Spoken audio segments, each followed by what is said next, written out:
그러니까 한다고 그러더니 준비가 잘 안 되는가. 너희들은 사총사고 쟤 하나 껴줘야지 때리면 어떡해. 오총사. 그래서 준비해서 이렇게 찬양 드려요. 근데 우리 어른들도 잘 쉬지만 우리 애들이 이렇게 건강하게 좋은 환경 속에서 잘 지내고 지들끼리 서로 그게 뭐랄까 친하게 지내고 배려해주고 자리 맡아주고 그런 거 보니까 예쁘더라고요. 이렇게 예쁘게 잘 크구나. 어른들 흉내도 내고 교제하는 흉내 이런 것도 내고 그러는 거니까 너무 예쁘더라고. 오늘 여러분들 지난밤에 좀 잠이 수면 시간이 좀 부족하실 건데 좀 피곤하실 거예요, 그죠? 그래도 기분은 아마 좋을 겁니다. 집에 가시기 때문에. 네. 제가 오늘 넥타이를 갈고 나왔거든요. 기분이 좋아서.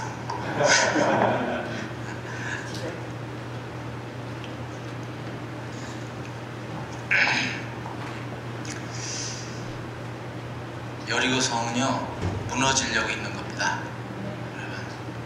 우리 주위에 여리고성 많은데 여리고성은 반드시 무너지게 돼 있어요.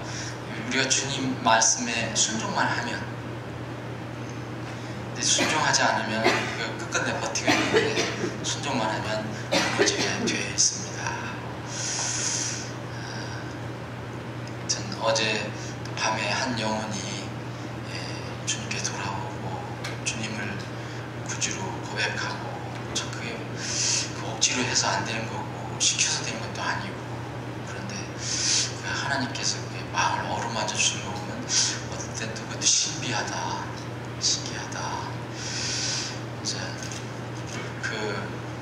의심의 말만 나오던 입에서 어떻게 그런 말이 나올 수 있을까? 그런 참 너무 감사하고 하여튼 모든 영광을 하나님께 돌립니다. 또 하나 제가 잠깐 지금 찬송하면서 생각났던 것이, 여러분들 우리가 얼마나 쾌적한 환경에서 이 캠프하는지 아세요? 잘 모르시죠? 잘 모르실 거예요. 좋으니까. 지금 다른 게 우리 동침얘기 지금 가는데도 제가 들으면 이렇게 쾌적한 데서 못해요. 양탄자 깔아놓은 데서 한 데 있습니까? 위에 샤넬리에 걸려있고 에어컨 팡팡 틀어놓고 또 지난 우리가 몇 번 그랬잖아요. 이 좋은 형제가 덜 힘들었잖아. 이거 스크린 날라와야지, 프로젝터 가져와야지, 다 얼마나 좋아요. 이렇게 잘 몰라요. 우리가 좋은 거 있으면 감사하는 마음을 가져야 합니다. 우선 하나님께 감사하고 여기 건물을 감사하고 건물 청년회관, 그리고 이 청년회관을 준비한 제공연 우리 박사님한테 감사하고, 정말 이런 캠프는 어디가 찾기 힘들어요. 오늘 마지막 시간은 오늘 저녁 수요 예배를 대신해서 이 시간에 합니다. 성민아 오지마 교회. 아까 물었지? 오늘 교회 오면 안 돼. 나 와도 돼. 와서 혼자 기도하고 가려면 가. 오늘 이 시간에 수요 예배 기도해 하면서 오늘 계속해서 말씀을 보겠습니다. 누가복음 17장 뒤에 남은 부분을 보겠습니다. 34절부터 37절까지.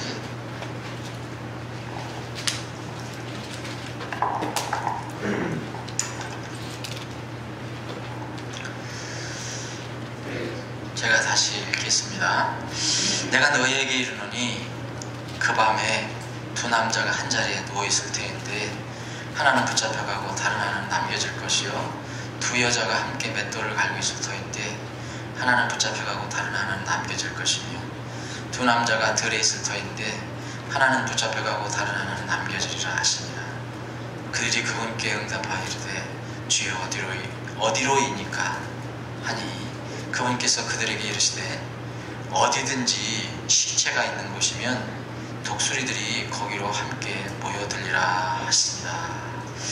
아버지 하나님, 이렇게 다시 저희들 모였습니다. 지난밤에도 저희들에게 평안한 안식의 밤을 허락해 주시고 기쁨의 그 사랑의 성도 교제를 나눌 수 있게 하신 참으로 감사합니다.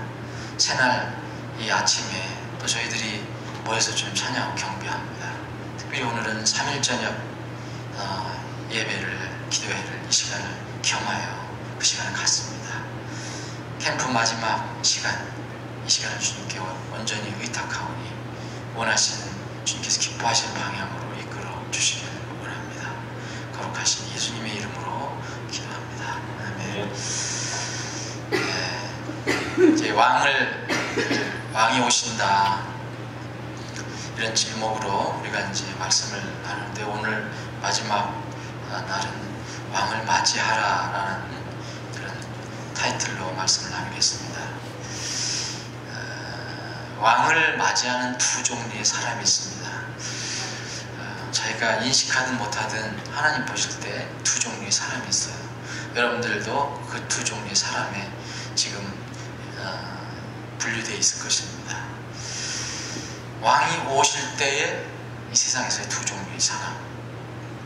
오늘 이 누가복음 17장에 예수님께서 말씀하신 것, 이게 직접 말씀하신 건데, 누가복음 21장에 마지막 때에 대한 말씀이 기록이 되어 있는 거 여러분 아시죠?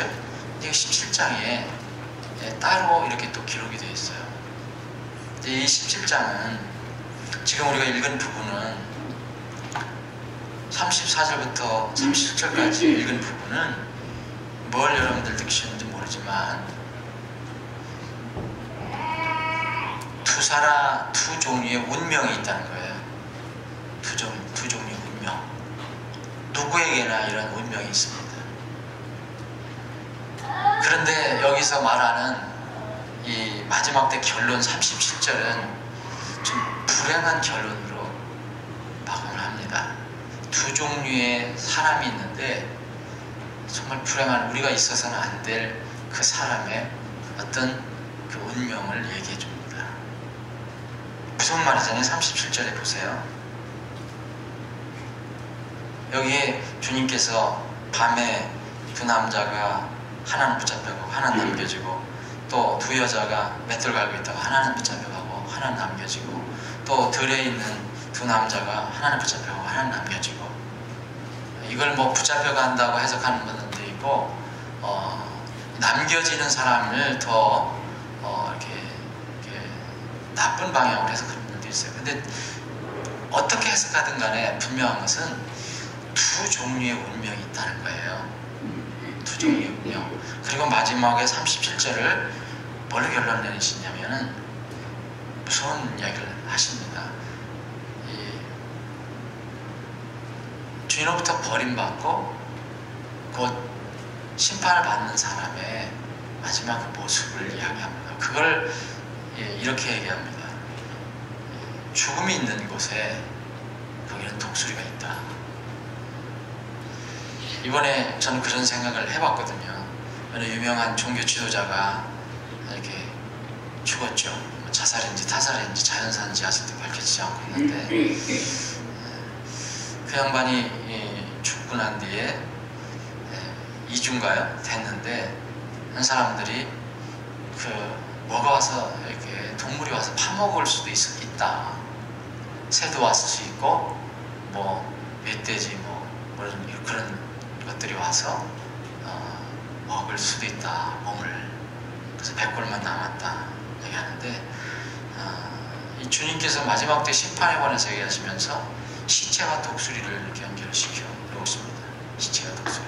그래서 여기에 있는 어디로 제자들이 예수님께 어디로 말씀하십니까? 그 얘기를 들어서 한 사람이 남겨지고 한 사람 붙잡혀가고 한 사람 남겨지고 한 사람 붙잡아는데 어디로 그 사람들이 가는 겁니까? 이렇게 묻는 겁니다. 그럴 때 주님께서는 부정적인 쪽에 있는 사람들을 이야기하신 거예요. 부정적인 쪽에. 왕 중에 왕은 반드시 오시는데 믿지 않는 사람은 이 왕 중의 왕을 이렇게 맞이할 준비를 하지 못하는 거죠. 그래서 결국은 주님으로 심판을 받고 이렇게 마지막 비참한 운명을 맞이하게 되는데,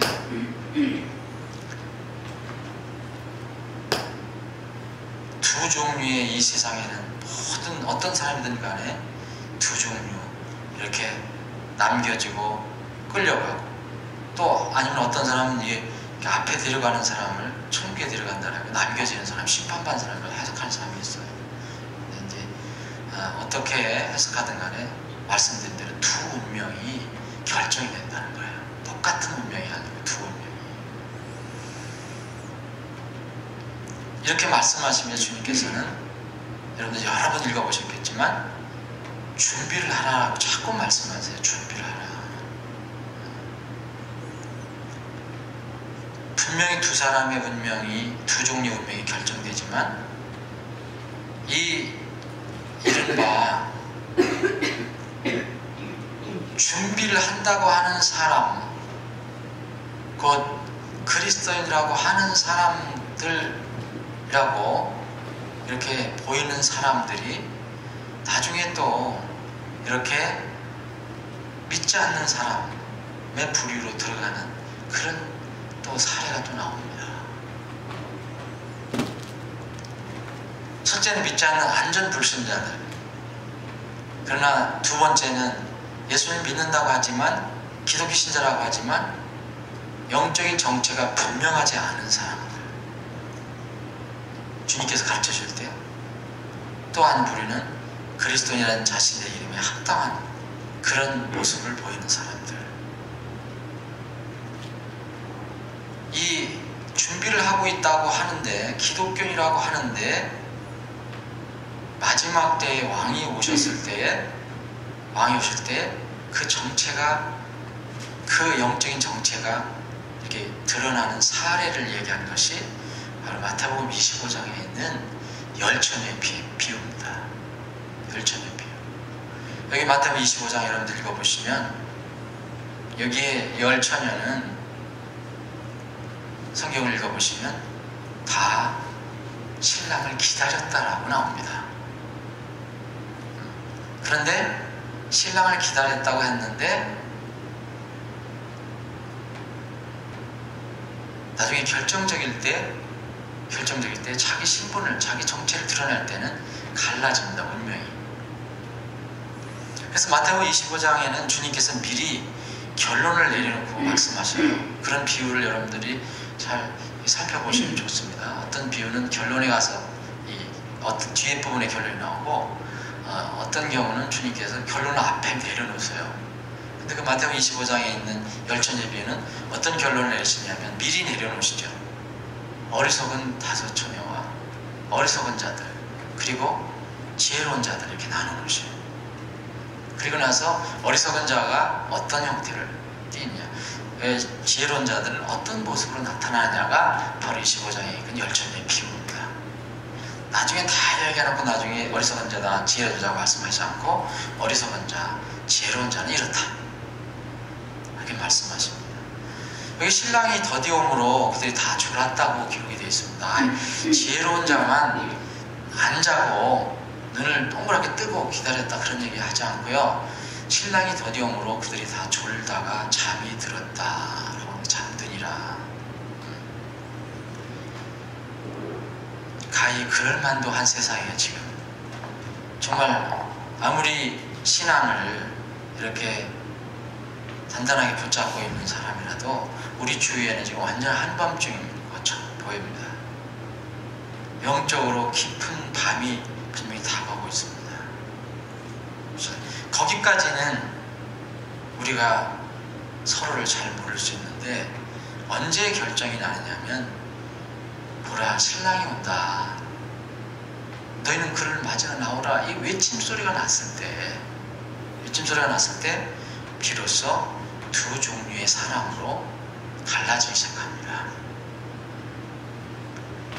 이렇게 이 신부 방에 있는 사람들이 이렇게 갑자기 바깥에서 신랑이 온다, 맞으러 나오라 이런 소리가 외쳐졌을 때 깨어나지 않는 사람은 없을 것이라고 저는 생각합니다.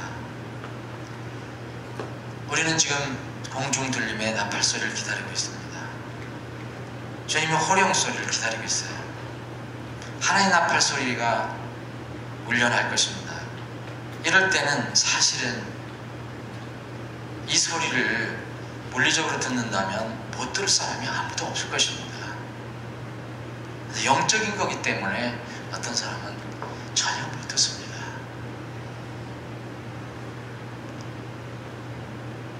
그때 모두 물리적으로 소리를 낸다면 정신을 다 차리고 일어날 것입니다. 근데 신랑을 만나러 혼인잔치 장소에 들어간 사람이 있고 못 들어가는 사람으로 이렇게 결론이 납니다. 분류가 됩니다. 소리가 났습니다. 열 처녀가 소리를 듣고 다 일어납니다. 다 졸았기 때문에요. 자기 등을 손질한다고 그게 나와 있습니다. 그런데 이부터 바로 이 순간부터 그들의 운명은 하늘과 땅으로 바뀝니다. 맷돌을 갈고 있는 두 여자가 하나는 끌려가고 하나는 남겨지고, 잠자던 두 남자가 하나는 끌려가고 하나는 남겨지고, 들에 있던 두 남자가 하나는 끌려가고 하나는 남겨지고, 이런 아주 극명한 운명이 그때 드러나게 됩니다. 마태복음 25장에 의하면 등도 다 가지고 있었어요. 그리고 처녀라는 그런 곧 교회라는 이름을 또 가지고 있었어요. 그런데 그 진짜 교회의 주인인 신랑이 왔을 때는 등은 있었는데 뭔가 다른 차이점이 나타나게 됐습니다. 그건 바로 기름이었습니다. 기름은 왜 필요합니까? 불이 필요하기 때문에 그렇습니다. 이스라엘은 원래 밤에 신랑이 온다고 그랬지 않습니까? 옛날에 습관으로는 관습은 밤에 온다고 신부방에. 그러면 그 신부가 등을 준비해서 신랑을 쫓아가야 합니다. 그런 비유를 주님께서 그런 관습을 아시니까 유대인들에게 그렇게 말씀해 주셨을 것입니다. 열 처녀가 다 등을 가지고 있는데 다섯은 그 불을 밝힐 수 있는, 불이 타오르게 하는 게 뭐가 있었고, 또 다른 다섯 처녀들은 불을 등도 있었고 심지도 있었는데 불이 탈 수가 없었습니다. 그 차이는 기름이었습니다. 기름. 마태복음 25장에 보면 기름은 이제 불을 밝히는 그 기름은 하나님, 성령 하나님을 생각합니다. 이건 꼭 성령 하나님, 삼위 하나님 중에서 그분만 이야기하는 게 아니라 살아계신 하나님이 함께 있느냐, 곧 하나님의 성전이 된 사람과 아닌 사람의 차이라고 볼 수 있습니다. 주님께서는 그래서 두 무리의 처녀들을 겉으로 보기에는 한 처녀였지만, 한 모양을 보였지만 한쪽은 어리석은 자들, 한쪽은 지혜로운 자들이라고 미리 결론을 내시고 그 이유를 기름이 있느냐 없느냐, 신랑이 왔을 때 불을 밝히고 나갈 수 있느냐 없느냐, 그것으로 그 여부로 결정하셨습니다. 어떤 때를 알고 미리 대비하지 않은 사람과 미리 준비한 사람으로 나뉜 것입니다. 특히 마태복음 25장은 이제 유대인들을 많이 상징하지만 교회 적용해 보면 기독교인이라는 이름을 가지고 있는 모든 사람들에게 다 해당될 것입니다. 기독교라는 등은 가지고 있습니다. 그런데 그 기독교의 등을 타오르게 하는 기름은 없어요. 어떤 사람은 기름이 없습니다. 생명이 타오르지 않습니다. 이때는 바로 왕이 올 때입니다. 지난 6월인가 6월 달에 제가 진정한 믿음이 드러날 때, 그때는 언제냐, 왕이 오실 때라는 제목으로 말씀을 드린 것 같습니다. 그때 제가 두 가지 정도를 얘기했는데, 그 왕이 오실 때 진정한 믿음이 드러나는데, 이것은 지금 우리가 부모를 떠난다든지 후견인을 떠난다든지 이렇게 독립할 때, 환경과 어떤 법적인 우리의 환경이 바뀔 때 자기 진정한 믿음이 드러날 수 있습니다. 그리고 자신의 삶의 환경과 조건이 완전히 바뀌어질 때, 갑자기 곤궁해진다든지, 갑자기 환란이 닥친다든지, 갑자기 또 번영을 한다든지, 갑자기 성공을 한다든지, 이럴 때 그 사람의 진정한 믿음이 생명 있는 믿음인가 아닌가는 드러나게 됩니다. 본인 홀로 판단하고 결정하는 것, 누가 결정해 주는 게 아니고, 도울 수는 있지만 마지막까지 본인이 책임질 수 있는 것.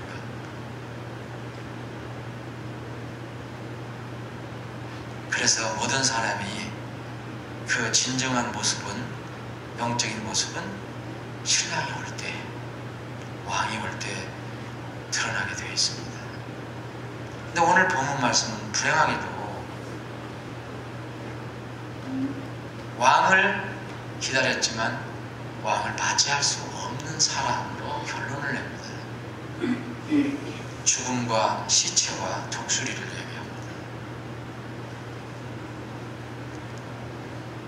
이 마태복음 25장에 있는 그 열처녀 비유 중에서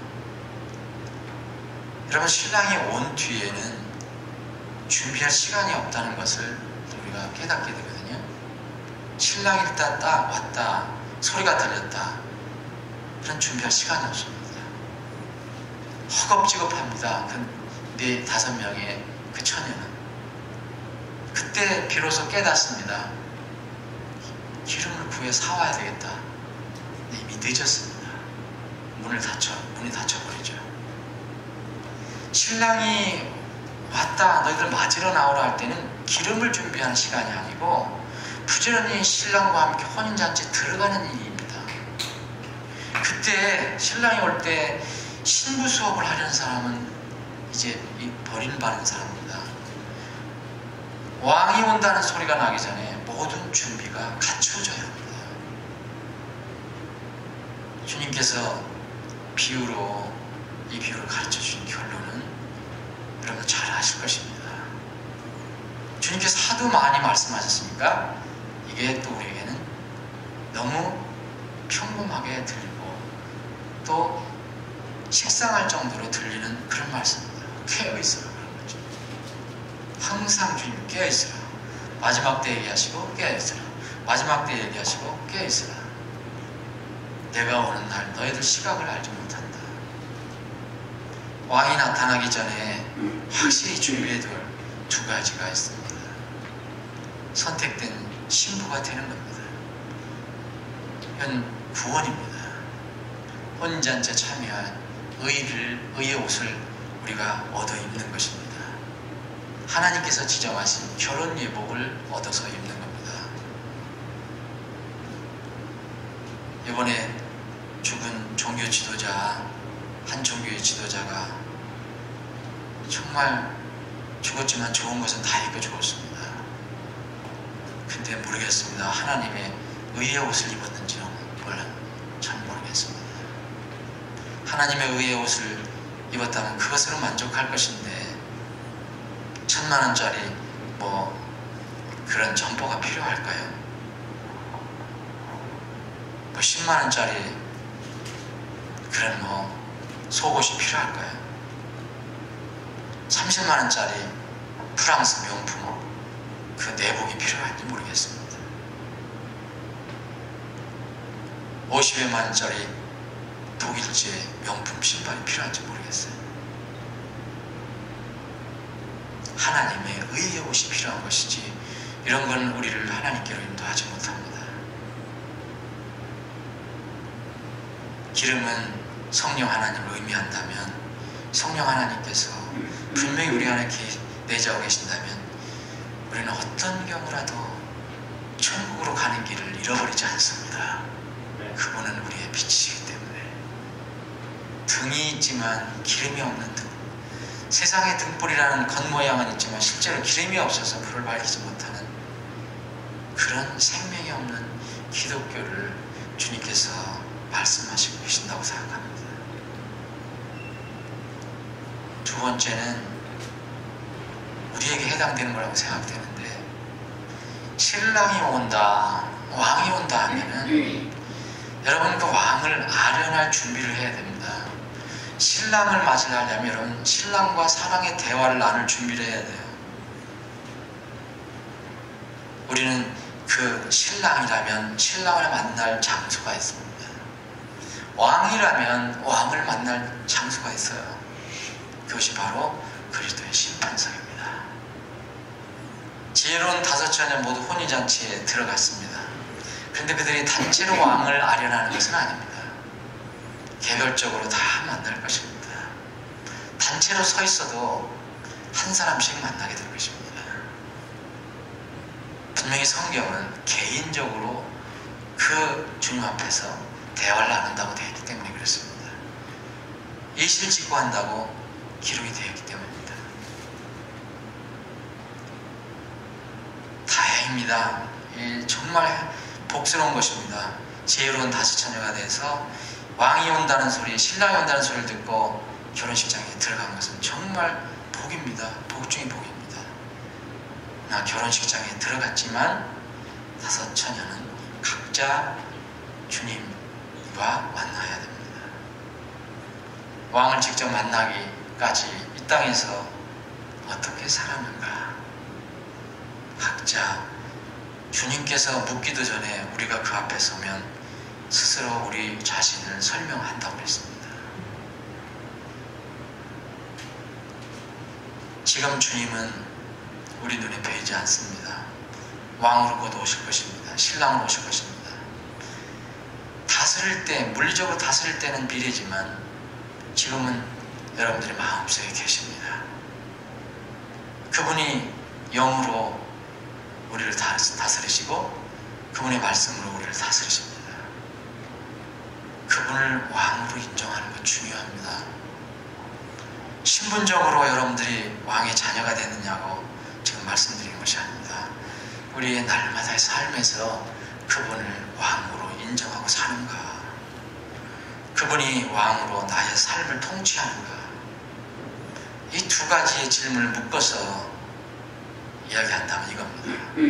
누가복음 21장에 보면 21장 그 마지막 종말장에 보면 너희는 주의하라, 깨어 기도하라. 이는 너희가 그때가 언제인지 알지 못하느니라. 이걸 정확히 번역을 하면요, 있는 그대로 하면 이것은 너희는 주의하라, 깨어 기도하라. 이것은 너희가 그때가 언제인지 알지 못하기 때문이다. 이게 문자적인 해석입니다. 깨어있지 않으면 어떻게 되는가? 누가복음 21장 34절부터 36절까지 말씀이 나옵니다. 말씀을 정리합니다. 오늘 기도를 잠깐 또 해야 됩니다. 주님은 계속해서 부모가 자식에게 당부하듯 내가 왕으로 언제 올지 모르니까 너희도 깨어있으라고 반복적으로 당부하고 계신 것을 여러분들 발견하실 것입니다. 여름 수련회를 마치면서 우리는 다시 세상으로 내려가서 살아가야 합니다. 형제 자매들끼리 같이 한방 쓰면서 같이 먹고 같이 예배드리는, 이거는 천국의 연습이거든요. 모형입니다. 여러분. 수련회라는 것은 우리는 그날 가서 그렇게 삽니다. 여러분 따로따로 사는 게 아닙니다. 그때는 예수님만 버리고 다 우리는 같은 하나님의 자손으로서 같이 삽니다. 근데 우리는 지금 이제 수련회가 끝나면 다시 세상으로 각자 자기 일터, 자기 삶 현장으로 떠납니다. 그러나 그 사는 곳, 내가 숨을 쉬는 그곳에서 모든 하는 것들이 바로 내가 왕을 만났을 때, 신랑을 만났을 때 그대로 이실직고할 내용들이 됩니다. 오늘 이 기도의 시간에, 수련의 마지막 시간에 우리가 세상으로 내려가면 다시 어떻게 살 것인가, 어떻게 할 것인가, 여러분 다시 생각해보고 결단할 시간이 됐으면 좋겠습니다. 포도나무에 늘 튼튼히 붙어 있는 것. 너희가 내 안에 거하고 내 말이 너희 안에 거하는 것. 이것이 바로 깨어있는 것이라고 저는 생각합니다. 부디 여러분 이번에 왕이 오신다라는 그런 주제로 다른 말로 하면 사실 마지막 때의 종말에 관한 이야기입니다. 정말 여러분들이 그것을 믿으신다면 오늘 이후부터라도 나는 모든 나의 삶에서 내가 왕이 아니라 나를 보내준 예수님을 왕으로 모시겠다. 이제까지 모셨지만 더 잘 모시겠다. 그런 결단을 하는 그런 시간이 되었으면 좋겠습니다. 여러분들이 다른 사람에게도 우리 교회에서도 영향을 좀 끼쳤으면 좋겠고, 또 교회가 아니라 여러분 사회에서도 영향을 끼치는 여러분들이 됐으면 좋겠습니다. 진리를 알았으면 진리를 전하고 삶 속으로 증거하는 것이 필요합니다. 머리로 가지고 있는 것은 그것이 무슨 의미가 있겠습니까? 부디 여러분 그런 결단하는 시간이 되기를 주님의 이름으로 축원합니다. 제가 잠깐 기도회를 인도하겠습니다. 이 시간 이제 피아노 여러분들이 결단한 시간이 됐으면 좋겠습니다. 그 두 가지 제목을 놓고 잠깐 반주할 때 여러분들이 함께 기도하는 시간을 갖겠습니다.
생명의 주가 되시는 주 하나님, 이 시간 참으로 겸허한 마음으로 주를 사랑합니다 라고 고백합니다. 그리고 주께서 우리의 왕이심을, 유일한 왕이심을, 왕 중의 왕, 주 중의 주이심을 고백합니다. 아버지 하나님, 이번 수련의 기간을 통해서 한 혼이 주님에게 사랑에 감복해서 주님께 돌아왔습니다. 또 한 혼은 이번 수련의 기간을 통해서 주님의 사랑과 주님의 진리를 더 알고 싶어하는 마음이 생겼습니다. 주님, 이 혼들의 그 마음을 어루만져 주시면 감사합니다. 우리 주위에는 그런 혼들이 많이 있습니다. 우리가 땅 끝까지 나가서 그 수많은 사람들을 다 우리가 건져낼 수 없을지라도 우리 주위에 있는 우리 가족, 이웃, 친척, 형제, 자매들, 부모들, 자녀들 우리에게 주셨는데 그 혼들이 꼭 구원받게 되기를 간절히 빌고 기도합니다. 아버지 하나님, 우리 교회에서 불신 가족을 위해서 계속 기도하고 있습니다. 특별히 6 불신 남편을 두고 있는 자매들의 그 기도를 끊임없이 해왔는데 이제 주님 2 자매의 기도를 들어주셨고 이제는 4 자매의 기도만 남았습니다. 주님, 우리가 낙심하지 않고 끝까지 기도할 것입니다. 주님, 남은 그 불신 남편들도 꼭 구원시켜 주시기를 간절히 빌고 원합니다. 아버지 하나님, 그 불신 남편들 외에 어떤 지체는 부모님의 구원을 위해서 기도하고 있고 또 형제, 자매, 육신의 형제, 자매를 위해서 기도하고 있습니다. 주님, 분명히 이것은 주님께서 말씀하신 대로 이루어질 것 아닙니까? 2 사람 중에 1 사람은 붙잡혀고 1 사람도 함께 되고 어디로 가게 됩니까? 죽음이 있는 곳으로, 독수리가 모이는 곳으로 간다고 했습니다. 주님, 이것은 엄연한 현실입니다. 앞으로 이루어질 것입니다. 그래서 주님은 우리를 복음의 도구로 쓰기를 원하셨습니다. 그래서 너희들은 때에 맞든지 맞지 아니하든지 복음을 선포하라고 말씀하셨습니다. 우리의 이 사명을 잊지 않게 하여 주옵시고 삶이, 생활 자체가 복음을 전하는 일이 되게 하시고 우리 주위에 있는 사람들 위해서 기도하는 저희들이 되게 하여 주시기를 원합니다. 우리 교회가 그런 목적으로 존립되고 있습니다.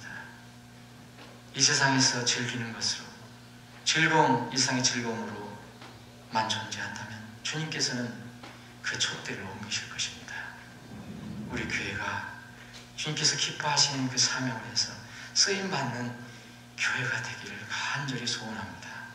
오늘 특별히 마지막까지 이 수련회, 이 마지막 예배 시간까지 함께 동참한 이 사랑하는 지체들 기억해 주시고 머릿속에 기도하는 지체들 주님께서 하늘문을 열어주셔서 필요한 하늘의 권능과 복을 내려주시기를 원합니다. 마지막 때에 왕이 오신다는 이 복음의 말씀을 힘차게 외치고 전할 수 있는, 기도하고 무릎 꿇고 기도하고 눈물로 호소할 수 있는 복음의 일꾼들이 다 되게 하여 주시옵소서. 주님, 오늘 저녁은 모이지 않고 저희들이 또 며칠 지나 주일 되면 다시 모입니다. 그때 저희들 기쁜 얼굴로 하나님께 감사와 찬양을 돌리며 다시 모일 수 있게 하여 주옵소서. 어디에서 무슨 일을 하든지 주님이 함께 동행해 주시고 우리 있는 곳에서 작은 예수로서 아름다운 향기를 주위 사람들에게 풍기게 하시고 또 우리의 삶과 언행을 통해서 그 사람들에게 읽혀지는 예수님의 편지가 되게 하여 주시옵소서. 거룩하신 예수님의 이름으로 기도합니다. 아멘.